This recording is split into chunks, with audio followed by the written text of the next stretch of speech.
Okay, on this one, we have 9x to the 8th over y squared in parentheses, all raised to the 0 power. What's the answer? 1.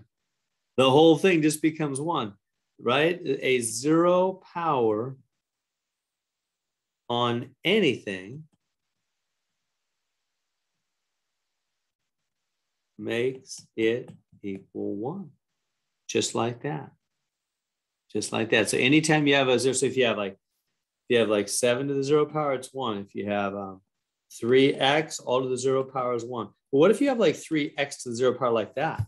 Well, then the 0 power is only on the x. It makes it a 1, and then 3, but the 3 is not involved, right? So you got to be clear who the 0 power is on.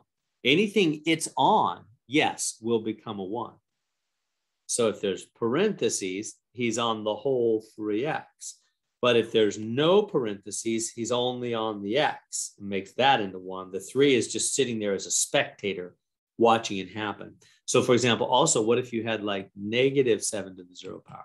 That'd be negative 1. The reason is because the 0 power is only on the 7 in that case, not on the negative. The negative is just a spectator watching it happen. Whereas the 0 power thing on the 7, just on the 7, turns it into 1. And so there we go. So a 0 power on anything turns it into 1, but you got to be clear who he's on.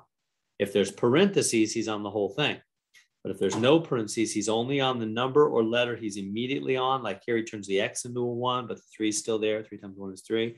Here he turns the 7 into a 1, but the negative, even the negative sign, is separate if there's no parentheses.